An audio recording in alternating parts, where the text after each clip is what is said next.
So the thinking and feeling part of this life, we all have thoughts, we all have feelings, and pretty much they are individual, they are personal.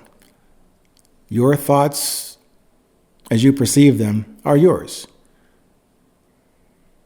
Your feelings, key word there being your feelings, are yours. Now you can assign the generation or the formation or the repetition influence of your thoughts and feelings to someone else.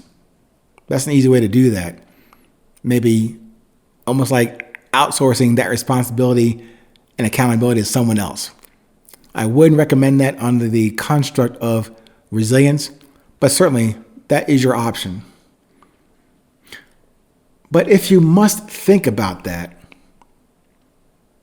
I want to add in some other contextual references and parameters and things or perspectives to consider going forward. So before you do think, let's talk about the resilience context. And in that light, I must share one of my favorite top 10 books, The Three Magic Words. If you have listened to 1 or 10 of the other episodes, you would hear about my almost lifelong quest and search and question about thought. I want to know where thoughts comes from, how does it get formed, where it starts, how it develops, the process, the expression, or the result appearance in real life, hell in dream life, and then where does that thought go? I know that seems like a very silly problem to never solve, but even to fixate on it for decades, and that's what I was doing. I wanted to know the formation, the creation, the production, the resilience of thought. So that kind of summarizes my quest, or on that part of my quest. I just wanted to know, to get an answer or some indication or model, a demonstration of some sort, but I never found it. Until I came across that book, The Three Magic Words by Mr. U.S. Anderson.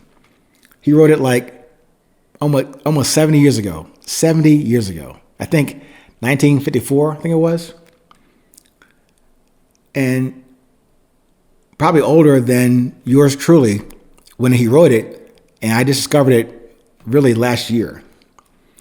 And maybe that reflects something I need or needed to discover or rediscover, since that quest, that goal of quest, seemed to have existed around the same time that I came into existence in this world. I know, that's a stretch in logic, but let's go with that for now. Anyway, about a year ago, I came across that book, and right there near the center of the book, I found my holy grail on that quest for thought, on the essence and process of thought. He wrote clearly 70 years ago, we do not think. We can only observe the constant stream of thoughts broadcasted to us every day, almost like every moment of the day also. Given that, we can only then choose, select, pursue, address, pronounce, produce from parts of that daily stream that piques our attention, that excites us for action and or movement, and could be in a positive or negative way.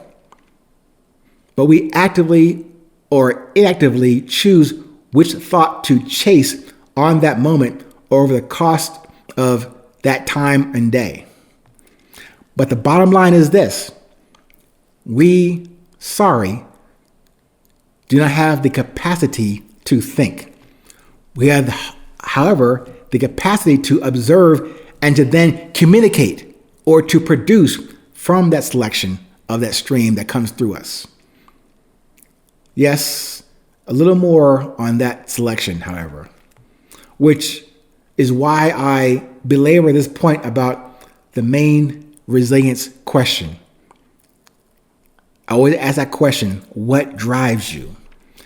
And underneath that drive question, I'm asking you to define and agree with for yourself and with your creator on the positive yes and love infrastructure of your desire and discipline towards your drive. Making that what drives you question a lot easier to answer with that construct. But as I began this discussion today, if you must